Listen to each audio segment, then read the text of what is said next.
مقصد صرف معاشرے میں امن قائم کرنا ہی تو نہیں، یہ تو ایک منفی پہلو ہے۔ مقصد تو انسانی زندگی کو آگے بڑھانا، بلند کرنا، ترقی، معاشرے کے اندر بھی، افراد کے اندر بھی، یہ ہے اصل میں مقصد۔ یہ معاشرے میں امن اس لیے قائم کیا جاتا ہے کہ انسان ان بلند مقاصد کے لیے مطمئن ہو جائے، بے خوف و خطر ان بلند مقاصد کے حصول کے لیے کوشش کرتا چلے۔ اور وہ جو بلند مقاصد ہیں، یمکث فی الارض ما ینفع الناس، کہ یاد رکھو وہی نظریہ زندگی، وہی آئیڈیالوجی، وہی نظام، وہی عمل دوام حاصل کر سکتا ہے جو پوری انسانیت کے لیے نفع بخش ہو۔ یہ ہے وہ بلند مقصد جس کے لیے ایک خاص رقبے، خاص مملکت کے اندر نظام قائم رکھنا، امن قائم رکھنا ضروری ہوتا ہے، تاکہ یہ افراد یہاں اطمینان اور امن کی زندگی بسر کرنے سے یہ بلند مقصد جو ہے کہ نوع انسانی کے لیے یہ کتنے منفعت بخش کام کر سکتے ہیں، اس کے لیے ان کو سکون اور امن میسر آ جائے۔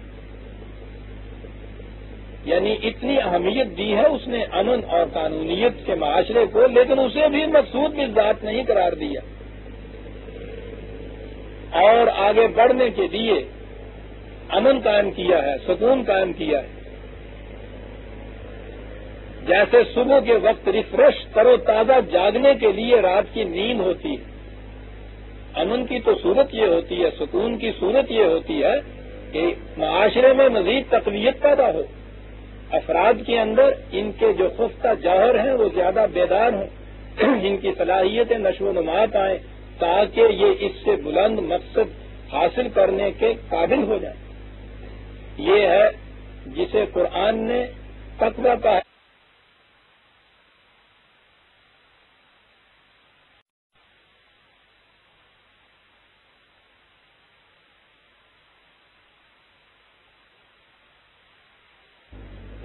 یہ ہے جسے قرآن نے تقویٰ کہا ہے، اور دوسرا لفظ اس کے نزدیک قرب خداوندی جسے کہا ہے۔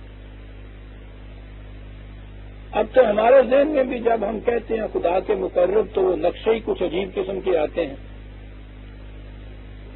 وہ ساری دنیا سے الگ الگ کہیں گوشے میں، تنہائی میں، حجرے میں، زاویے میں بیٹھے ہوئے خانقاہوں کے اوپر دنیا کمائے اور وہ کھائیں، وہ مقربین ہوتے ہیں۔ قرب خداوندی کے تو معنی یہ ہیں۔ اور خدا کے قرب، پہلی چیز تو یہ ہے کہ وہ قرب کوئی ایسی چیز تو ہے نہیں کہ جس میں خدا کی یہ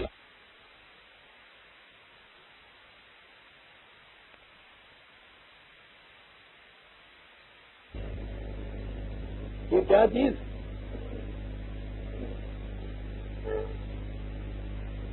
انسانی زندگی کا تقویٰ یا قرآن کریم کے خطوط کے مطابق زندگی کے بسر کرنے سے ہوتا کیا ہے؟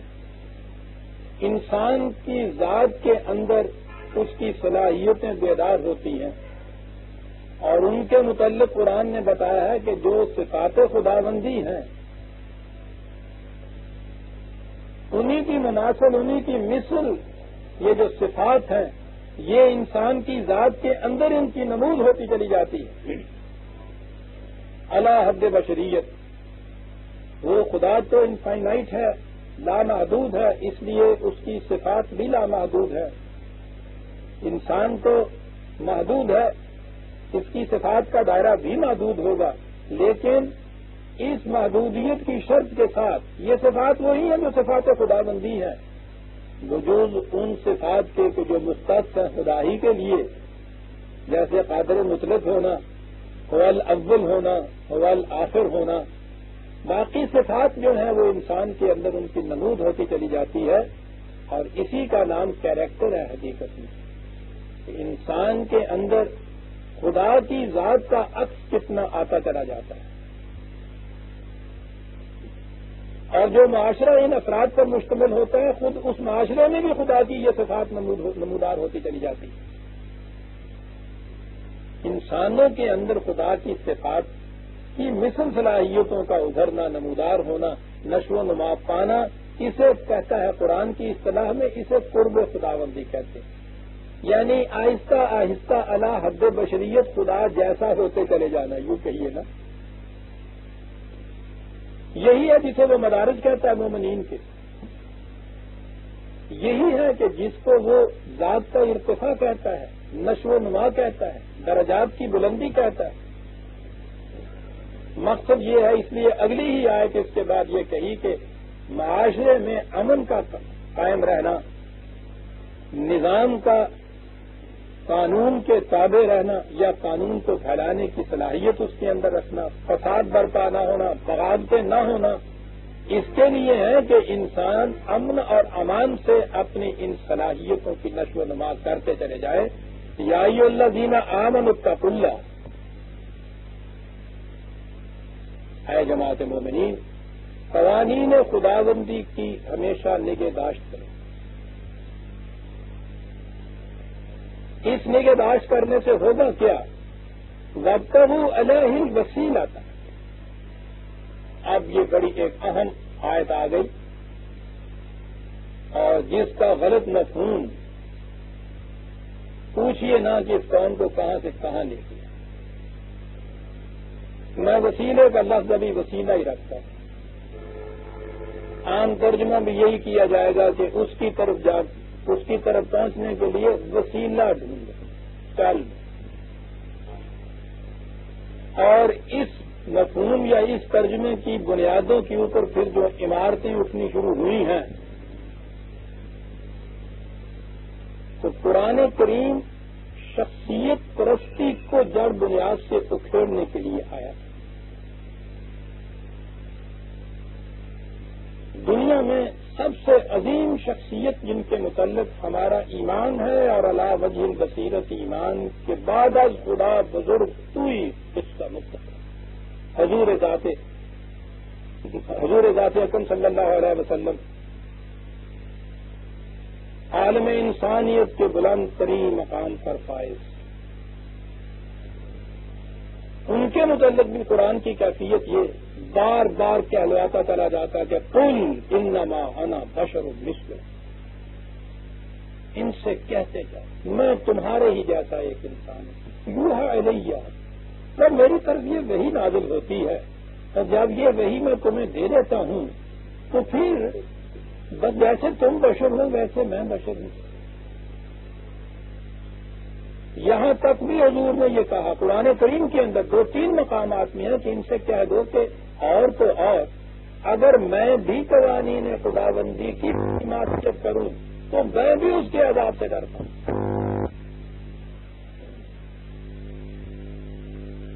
پھر حضور کے یہ چیز جو ابھی میں نے آپ کے سامنے آئے تلاوت کہ وما محمد الا رسول قد خلت من قبلہ الرسل افإن مات أو قتل انقلبتم على أعقابكم، محمد تو ایک رسول ہے، اس سے پہلے بھی رسول گزر گئے، کیا کل کو اگر یہ مر گیا یا قتل کر دیا گیا تو تم سمجھو گے کہ معاملہ ختم ہو گیا اور تم پھر اپنی ایڑیوں پہ واپس لوٹ جاؤ گے؟ اور اس سے بھی آگے سورہ آل عمران کی وہ آیت مشہور 3 کہ ما كان لبشر ان يؤتيه الله الكتاب والحكم والنبوة ثم يقول للناس كونوا عبادا لي من دون الله، کسی انسان کو اس کا حق نہیں پہنچتا خواہ خدا اس کو قوانین سازی کے اختیارات، اس کو حق حکومت حتیٰ کہ نبوت تک بھی کیوں نہ دے دے کہ وہ لوگوں سے یہ کہے کہ تم میرے معصوم بن گئے۔ اس کا فریضہ یہی ہے کہ وہ کہے کہ خدا کے قوانین کی ہدایت کرو، تم بھی کرو، میں بھی کرتا ہوں، انا اول المسلمین، میں سب سے پہلے اس کے سامنے جھکتا ہوں۔ عزیزان من، قرآن کریم نے یہ تصور دیا، یہ نظام دیا، وہ کسی انسان کو دوسرے انسان کا معصوم بنانا جو ہے اس کو شرک قرار دیتا ہے۔ یہ میدان ہے جس میں ہر انسان کھلا ہے کہ وہ اپنے حسن عمل سے جتنا جی چاہے آگے بڑھتا جائے، سابقاتم بالخیرات جو ہے۔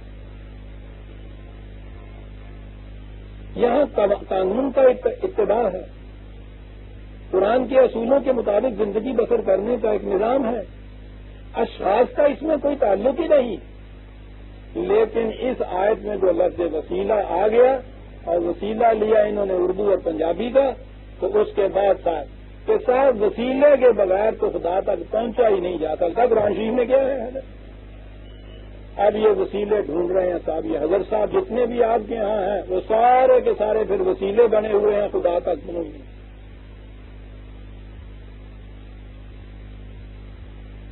عام ابتدائیوں سے پوچھیے اس ٹائپ کے لوگوں سے تو ان کے پاس تو دلیلیں بڑی آسان سی ہوتی ہیں کہ صاحب توڑی بغیر کوٹھے پہ چڑھا جاتا ہے۔ دیکھا آپ نے کیسے چپک جاتی ہے بات؟ آپ کو معلوم ہے میں نے کئی دفعہ یہ بات کہی ہے، تصوف کا سارا راز تشبیہات میں، کچھ نہیں اس میں، وہ تشبیہات ایسی انہوں نے رکھی ہوئی ہیں کہ وہ چپک جاتی ہیں ذہن کے ساتھ۔ یہیں سے بات پہلا سبق جو وہاں شروع کرایا جاتا ہے وہ یہ کرایا جاتا ہے کہ خدا اور انسان کے درمیان ایک ضرورت ہے ایک وسیلے کی، اس کے بغیر انسان خدا تک نہیں پہنچ سکتا۔ یہاں سے ابتدا ہوتی ہے تو تصوف کا پہلا سبق یہ دیا جاتا ہے۔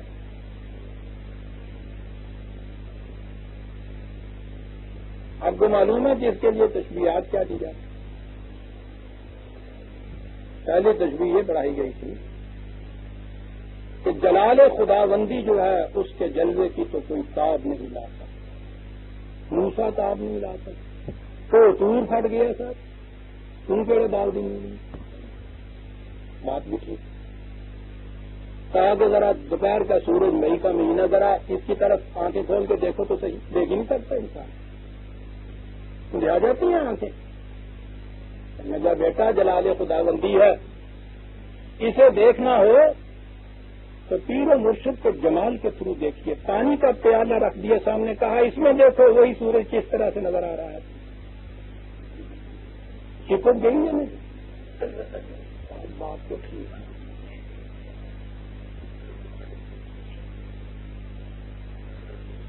جلال خداوندی کی تاب انسانی آنکھ لا سکے، موسیٰ نہیں لا سکے تو تور نہیں لا سکا، اور اس پہ پھر جو شاعری چلتی ہے تو آپ کو تو معلوم ہے، اور آپ نے دیکھا کہ پھر وہ پانی کے پیالے سے کس طرح سورج نظر آتا ہے اس میں۔ یہ جلال اور جمال کا امتیاز ہے، وہ جلال ہی جال ہے، جلال ہے، پھر جمال ہی جمال۔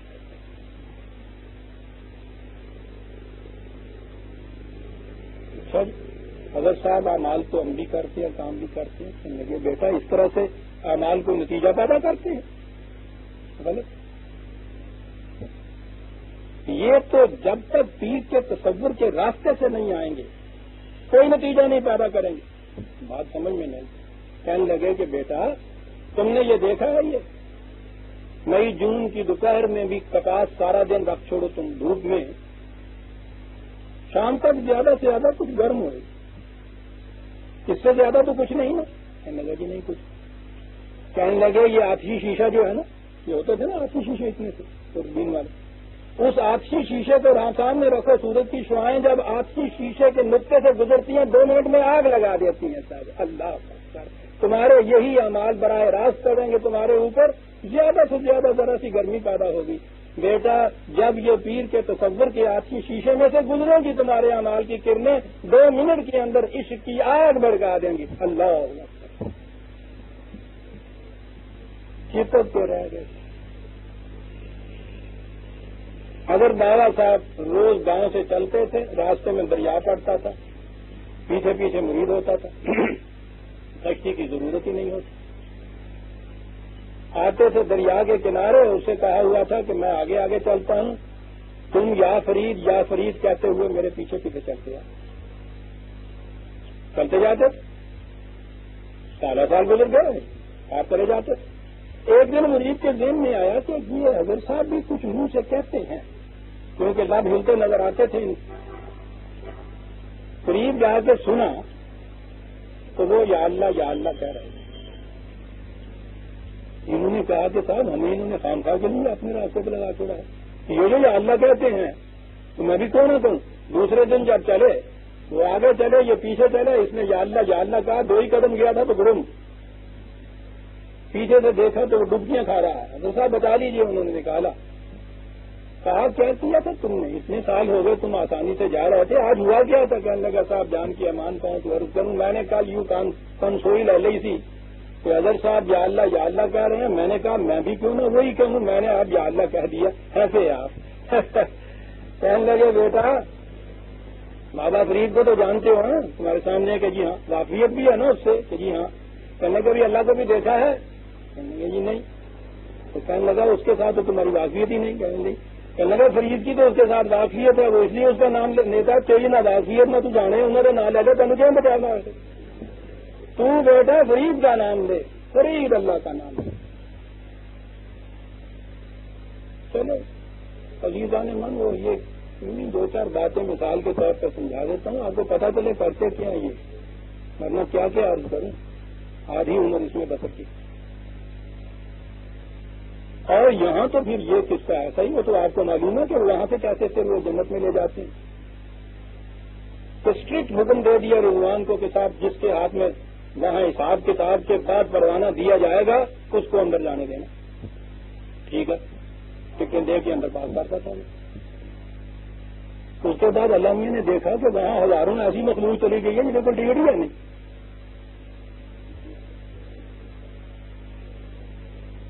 سب پہ گیا ہوا کھڑا. انہوں نے کہا یہ کیا ہوا؟ کہنے لگے میں نے تو کسی ایک شخص کو بھی نہیں جانے دیا جس کے پاس ٹکٹ. تو کہنے لگے وہ اندر دیکھتے نہیں ہوں. تو بھارت کی ففتھ ڈویژن کی طرح 20,000 کے قریب مسلح آیا ہوا. یہ کیسے آ گیا؟ آدمی بچارا سمجھ میں نہ پتا لگا، نہیں تو کان بچا کان کر دیا. یادداشت کتنے پہلے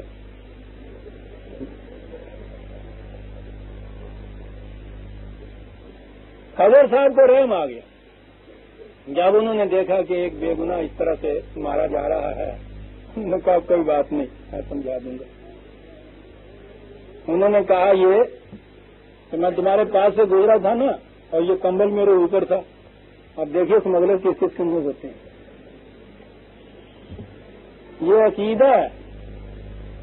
یہ کالی کملی آپ دیکھتے ہیں عام طور پہ یہ کہتے ہیں کہ کملی والا پوری والا ضرور رکھ دینے کمبل. تو تجھے سمجھے کہ ہمیں ہوں تو جنہیں ہوں پہ ہوئی ہیں نا. کہا یہ گیا کہ پیر کی کملی کی ہر تار کے ساتھ مریدوں کی روحیں چپکائی جاتی ہیں اور وہ کملی لے کے نہایت آسانی سے گزر جاتا ہے. رضوان کے پاس وہ نہیں پتہ نہیں لگتا اور وہ اندر جا کے جب اس کو وہ جھاڑ دیتے ہیں وہ سارے کے سارے دشت میں ہوتے ہیں. صاحب کہنے لگا اس کے بغیر جنت میں جانے کا کوئی راستہ ہے بیٹا؟ وقت وہ ہل وسیل آتا ہے. یہ قرآن کی آیت. اس آیت کی تفسیر میں عزیزان من عمر گزار دی جاتی ہے مرید کی اور اس کو ہلنے نہیں دیا جاتا کہ وسیلے کے بغیر تم نہیں پہنچ سکتے.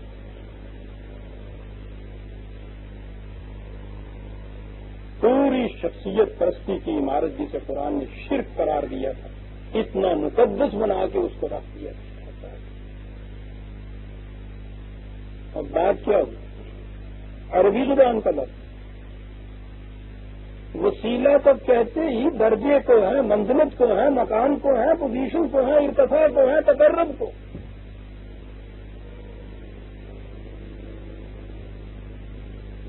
خدا کے ہاں بلند مقامات کی آرزو کرو. وابتغوا بلند درجات کی آرزو کرو، کوشش کرو ان کو حاصل کرنے کی. کیسے کوشش کرو؟ جاہدوا فی سبیلہ ہی، اس کے راستے میں جہاد کرتے مسلسل جدوجہد کر یہ حاصل ہو جائے.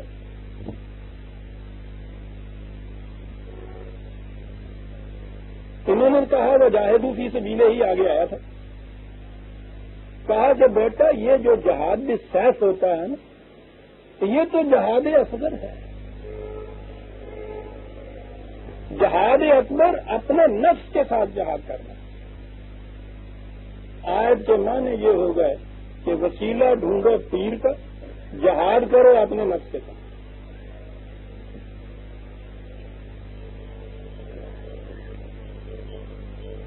پوچھو نہیں پھر کیا کیا چیزیں اس کے بعد آتی. قرآن نے خود بتا دیا تھا کہ خدا کے ہاں بلند مقامات حاصل کرنے کا طریقہ یہ ہے کہ جاہدوا فی سبیل اللہ، اس کے راستے میں مسلسل جد و جہد کرے.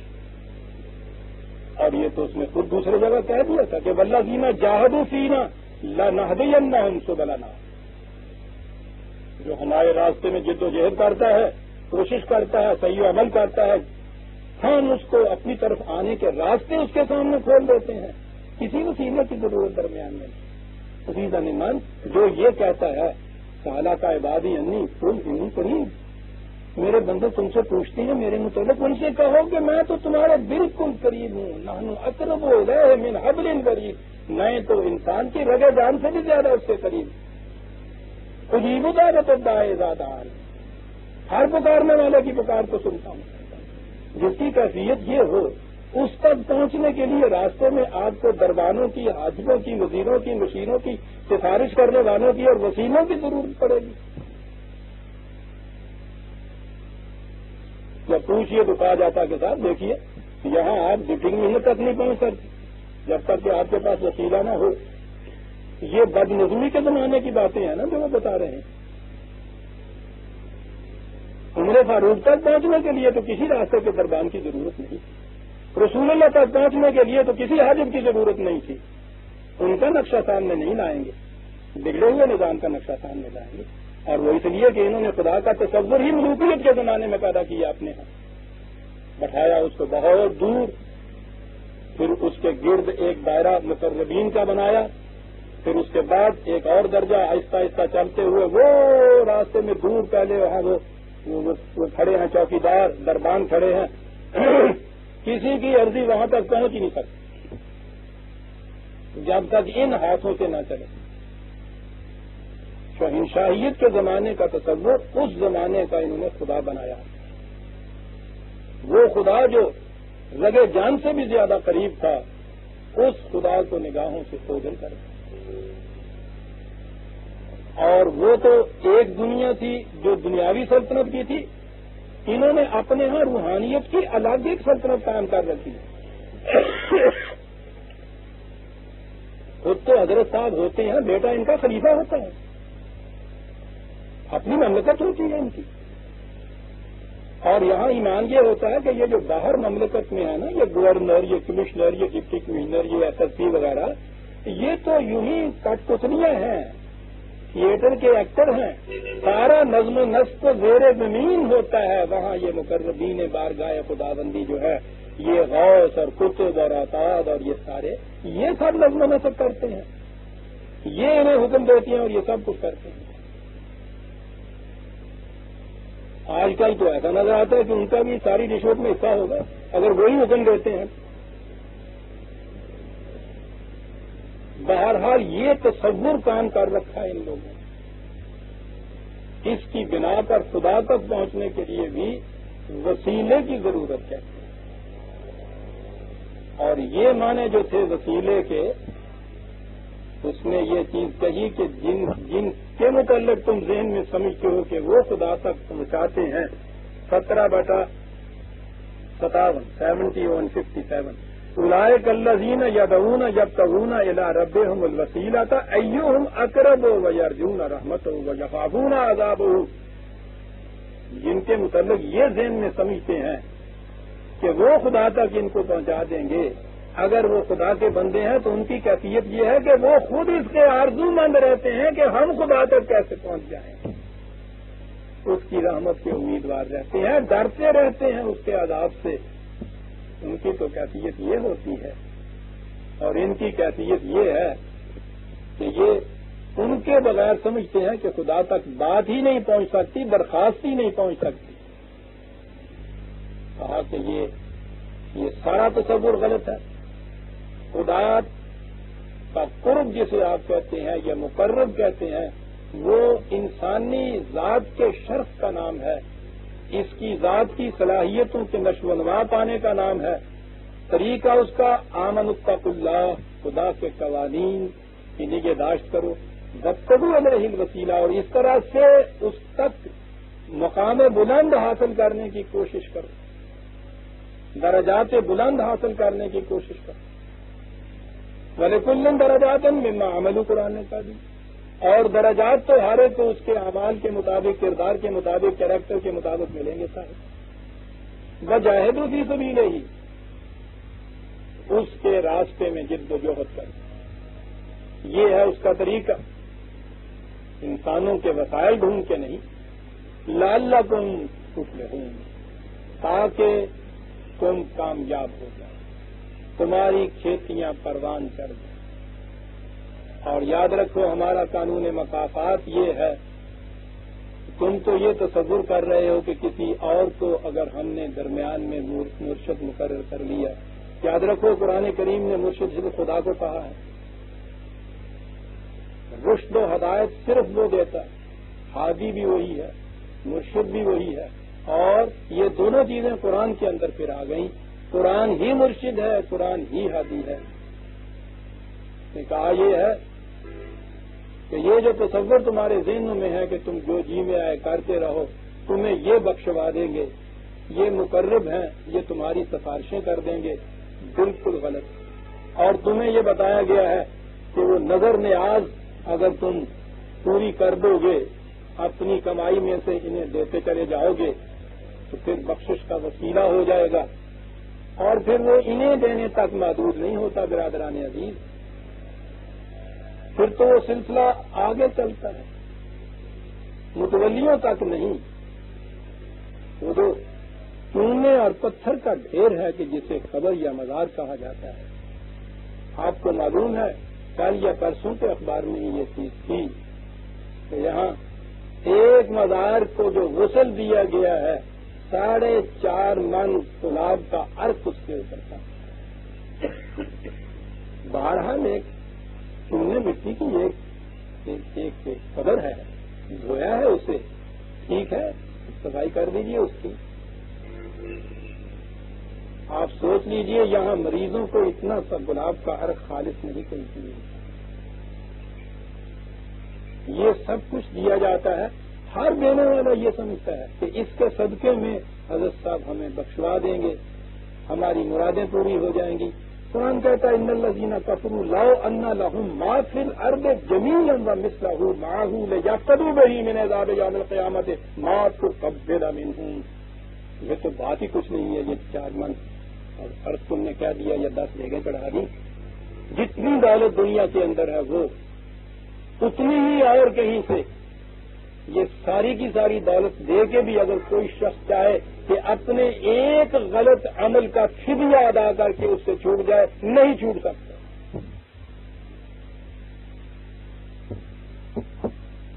دیکھتے ہیں کہاں لایا قرآن اس کی. بالکل نہیں چھوٹ سکتا. ثقافت عمل تو چیز وہ ہے سر، فدیہ دے کے چھوٹ کہاں سکتا. میں نے عرض کیا نا، جو میں مثال کے طور پہ سمجھایا کرتا ہوں کہ آگ میں انگلی ڈالی ہے، اس کے بعد انگلی جلے گی اور اس سے آپ کو درد ہوگا. اب یہ جو درد آپ کو ہو رہا ہے، لائیے تو بڑی سے بڑی سفارش کسی بادشاہ کی، کسی پریزیڈنٹ مملکت کی بھی سفارش لے آئیے، چٹھی وہ لکھ دے اس کو، آگ کو یا اس درد کے زخم کو کہ ہم سفارش کرتے ہیں کہ اسے تکلیف نہ ہو. کچھ اثر اس کا.